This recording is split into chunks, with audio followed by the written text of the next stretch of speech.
They said it couldn't be done. A table saw sled that never wears out. Perfect cuts with no tear out every time, forever. Zero clearance, regular and dado cuts of any size on the same sled. Box joint jigs you can install and remove as needed. And a fence you can perfectly align without any math in seconds. Impossible, you say? Learn how I put a completely new spin on the entire concept of a table saw sled and created the impossible table saw sled. Are you ready to make the last table saw sled you'll ever need to build? Let's do this. Hey everybody! Hola amigos! Lee here from Busted Knuckle Woodworks. They say that necessity is the mother of invention. No, not these guys. These guys. And all of them had one thing in common. They saw a problem and they addressed it using the best tools available at the time. Now personally, I see a lot of problems with a traditional table saw sled. The first of which, the kerf eventually gets chewed up and you lose your zero clearance support. And at that point, your options are pretty limited. Just live with it or build another sled. I even found a wood whisperer video where Mark fills the kerf with epoxy. I mean, what could possibly go wrong?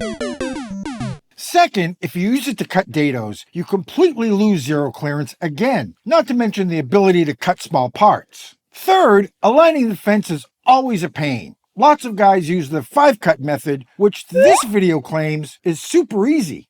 Oh yeah, that looks super easy. I wanted to tackle all of these problems with one simple solution, and like these guys, I'm using the best tools available in my time, and that includes these Bamboo Lab printers, the P2S and the H2D. For prototyping and perfecting a design in the real world, there simply is no better tool available. And these help me create a series of zero clearance inserts that are inexpensive, replaceable, interchangeable, and disposable. And trust me, I have the failed designs to show for it. What was wrong with this one? Oh yeah, holes were spaced wrong. Too tight, too loose. Oh wait, there's more. And yes, I'm going to tell you where you can get digital files you can print yourself for every part I'm going to show in this video. Just not these failed ones though. The first step is to build the base, the parts of the sled made from standard plywood. But first, we need to address the issue of nominal thickness versus actual thickness. You see, in the US, plywood is sold as 1/4 inch, 1/2 inch, 3/4 inch, but those dimensions are a lie. In most cases, this so-called 1/4 inch plywood is actually 6 millimeters thick. 1/2 inch is actually 12 millimeters, and 3/4 inch is 18 millimeters. And that's exactly what we want. So make sure to measure your stock to confirm the actual thickness. The width and depth for a sled is a function of the size of your saw, the kind of jobs you do with it, and personal preference. The system I'll be showing you will work for any size sled, full size, job site size, even tiny small part sleds. I'm going with 30 inches wide by 24 inches deep. I find that's a pretty handy size. So here's my 30 by 24 sheet of 12 mil plywood. I'm using some red oak scrap to make the miter bars. You're certainly welcome to use whatever hardwood you choose, or you can pick up the fancy store-bought ones. That's up to you. You'll need the chimneys underneath. And a lot of guys use pennies for this, but they don't even make pennies anymore. And besides, who still carries change around? So I have a couple of miter bar shims I printed on the trusty Bamboo Lab H2D. I'll apply a few drops of CA glue to each one, set my table saw to 15 inches, and lay down that 12 mil sheet. Once that's dry, I'll drive some 1/2 inch number 8 screws into each one. Make sure you countersink pilot holes for these, otherwise they'll probably split and wreck the whole thing. Finally, raise the blade all the way up through the base, somewhere near the middle. Next, I'll take a 30 by 24 6 mil sheet and cut that in half. So we end up with 2 sheets that are 15 by 24. And while I'm here, I just wanted to show you guys this really cool micro adjuster from Canyon Fire Tools I recently picked up. Not sponsored or anything, I just really like it. I'll leave a link in the description where you can check this out. So now we're ready to glue this together.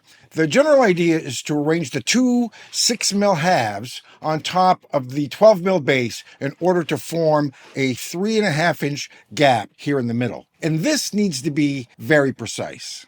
These 6 mil sheets need to be exactly parallel, exactly 3.5 inches apart, and exactly the same distance from the blade. That's a lot of exact, so you want to use this. the kerf centering jig, which I printed on my Bamboo Lab P2S. It has a blade on the bottom which you can slip into the base kerf, which allows you to perfectly align these boards.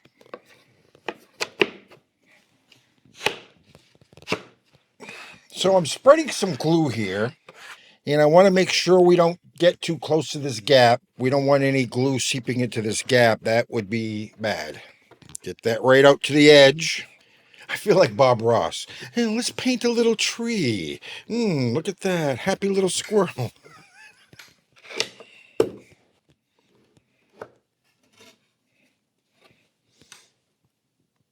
You'll notice I'm using a few of these Harbor Freight F-clamps that I have.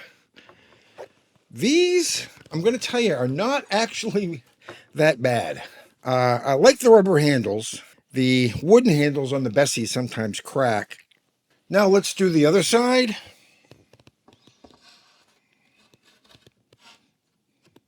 I like to grab a couple of these inserts, which we'll talk about later, and use them as spacers. While this is drying, let's talk about these printers, because as you'll soon see, these are really the star of the show. I've had the H2D for a few months, but I recently picked up the P2S, and I honestly think this may be the ideal 3D printer for woodworkers. It really is the perfect balance between affordability, reliability, and speed. It's actually the next generation of Bamboo Lab's most popular printer, the P1S, but adds a lot of features I can't live without. A 5-inch touchscreen, more powerful servos, quick swap hardened steel nozzles, AI failure detection, all the stuff that makes the H2D great, just in a more compact size, perfect for smaller shops like mine.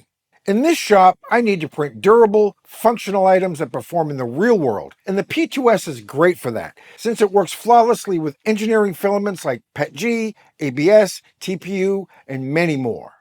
When it comes to getting ideas from my head into my hands, the P2S is my go-to workhorse. It's the perfect jumping in point to start 3D printing today or to add a second printer like I did.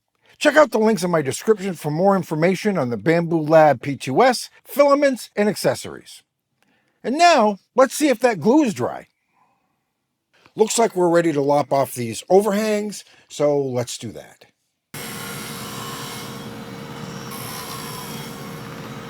And finally, extend the kerf cut you made before to just about 3/4 of an inch from the back edge. If you happen to cut it all the way through, no big deal. Leaving a small portion uncut just makes this base a little easier to move around if you need to. Now, on to building the fences. I'm going to build the front fence first. Its only purpose is to hold the kerf together, so it doesn't need to go all the way across.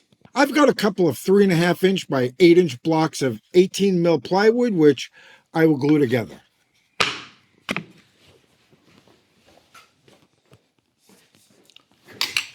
So I've rounded off the corners on my router table, which is totally optional, of course. And I've cut a shallow 4-inch wide dado here in the middle, which, as you'll see later, makes swapping out the inserts much easier. I'll screw it on with 1.5-inch construction screws. And voila! For the back fence, you'll take two 3.5-inch wide pieces of plywood. One 18 mil and the other 6 mil. Cut the length to fit your sled, 30 inches in my case. Set your blade to 45 degrees and carefully cross-cut the 6 mil piece in half. You should end up with two equally sized halves, each with a 45-degree bezel on the short edge. So again, this calls for some precise work, so pay close attention. Now, the idea is to glue this up with a gap, just like we did on the base. And we need to make this gap exactly 3.5 inches and align it exactly with the base gap, while also setting this whole thing at an exact 90-degree angle to the blade. And there's actually a jig that helps you do all three. This funny looking thing is the fence alignment jig. So you just lay this bottom blade into the kerf like so, and situate it so that the back part touches the fence. I'm going to just kind of even this up and clamp it so that it doesn't move. Now we can apply glue to both faces, Again, be careful not to let any glue squeeze into the middle. Now, when you apply this glue, make sure your beveled edge is pointing up. Then I'll take our two beveled 6mm halves and snug those against this block.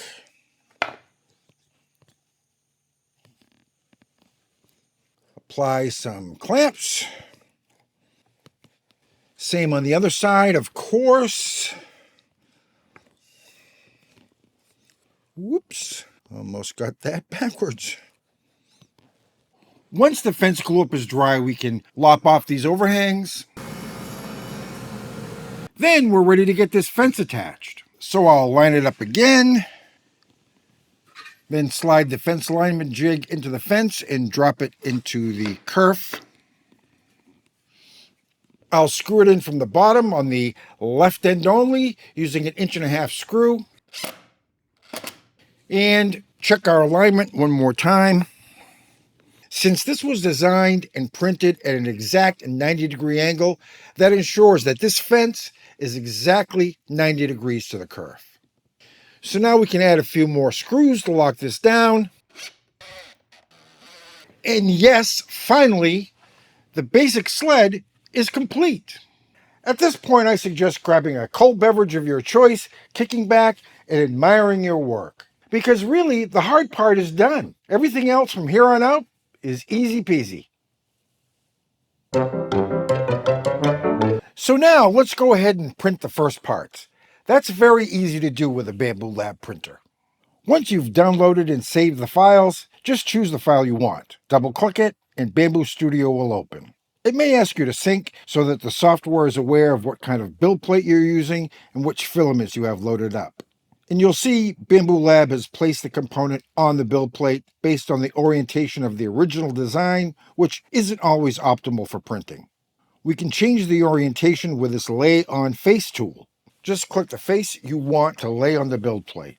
And if you want to print multiple parts, you can just drag it in and that part will also load. And in this case, the two parts are now sitting on top of each other, which isn't what we want. You can arrange the parts just by selecting them and dragging. Once you do that, right-click to select the filament you want to use, then click the Slice Plate button. And here you'll see a summary of the results, how much filament this print will consume, and how much time it'll take, and you can click this drop-down to see more details if you want. Then click the Print Plate button. Select here if you want a time-lapse video of the process, and send it to the printer. And if you like, you can watch it print right on screen, or even on your phone. And that's pretty much all there is to making a basic print. And as you can see, I've printed a blade guard and a stop block. These are strictly optional, of course, but I do think they add a bit of additional safety and functionality to this project. I've gone ahead and sliced through the rest of this kerf and printed a couple of these basic zero clearance blanks, and as you'll see, this is a two-part system. The L-shaped one slides in here, like so, and the flat one slides in here. And there are these countersunk holes that accept number 8 1/2-inch wood screws. And that's how easy it is to install these. To finish this off, just run the sled all the way through once, and you're done.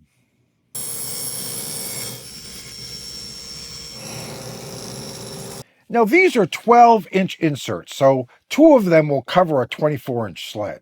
I printed these on my H2D. The Bambu Lab H2 series are large format printers that can handle parts up to about 12 3/4 inches, which won't fit on the P2S. But if you have a standard size printer, don't worry, I got you. I've also included 8-inch inserts that print awesome on the P2S, or the P1S, or the X1C. And to cover a 24-inch sled, you just need 3, like this.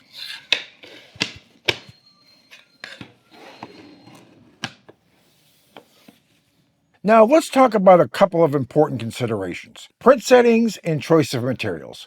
For the various jigs we've shown so far, plus the blade guard and the stop block, these can be printed with basic PLA and the standard default settings, no problem. These don't undergo any stress at all, they're just basically spacers. But these inserts, the parts you cut into, are a bit of a different story. And if you want to print these with a very stiff, heat-resistant engineering fiber like PPSCF with a grid infill percentage of, let's say, 70%, that's fine. Nobody's stopping you. And you would have a very robust insert that could stand up to a lot of abuse, but that said, I really don't think that's necessary. You can actually print these a lot faster, a lot cheaper, and with less wear and tear in your printer using basic PLA or PETG with an infill percentage as low as 30%. Changing the infill percentage in Bamboo Studio is very easy. Just click on the Strength tab, scroll down to Sparse Infill Density, and change it right there. Now it's true, PLA is not nearly as heat resistant as some other materials, but in fact, hear me out, these don't really need to be heat resistant because there is no heat being generated here. You only cut into these once, and after that, they never touch the blade, so there is no friction. In fact, I printed all of these inserts with basic PLA, and they've held up just fine. I really wanted to go with Bamboo Labs High Flow PETG, which I really like, but availability was a bit limited at the time of making the video.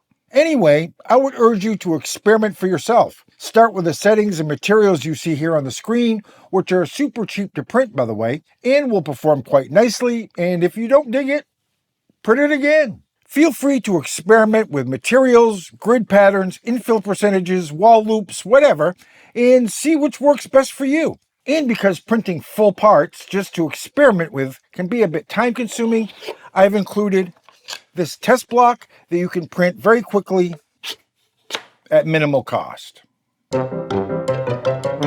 Now I know what you're thinking. Lee, won't these screw holes wear out eventually over time?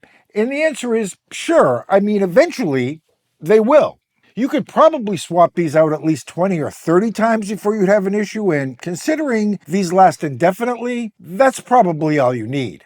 But if you're going to do a lot of swapping in and out, there is an option that requires a bit more work, but is actually my preferred method.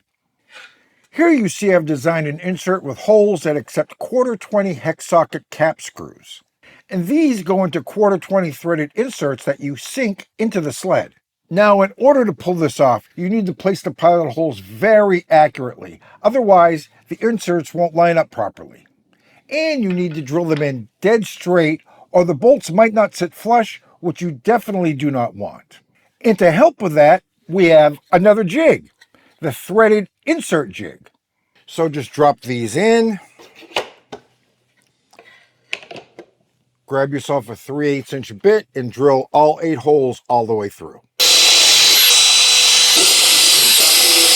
Then drive in these 10mm 1/4-20 threaded inserts with a 6mm hex bit. Take your time and be careful to drive them in exactly straight. Once you have all those sunk in, you can take the 1/2 inch cap screws and attach your inserts, and these accept a 4mm hex bit. And there you go. Now, what about dado cuts? For those, you can just run the dado stack up through the sled into a blank insert like this, and you're on your way. Check that out. Perfect. No tear out whatsoever. Perfectly flat bottom. And when you need to switch it back, just swap it out, and you're back to the standard configuration.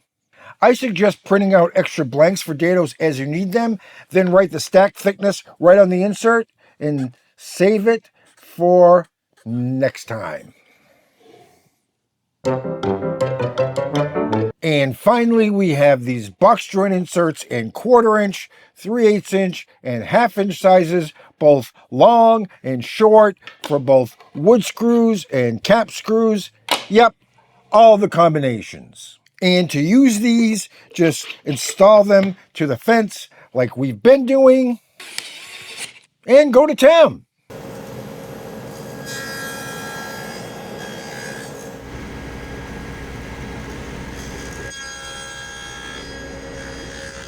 As you know, getting clean results like this can be quite difficult using a standard box jig, but as you can see, these cuts are totally flawless. By now, you're probably wondering where you can get all this awesome stuff. And the 3D printable files for everything you've seen in this video and more are available right now. Editor Lee here with some last-minute breaking news. I'm just about to tell you in the video where you can get the files, but I wanted to let you know if you don't happen to own a 3D printer, we've got you covered.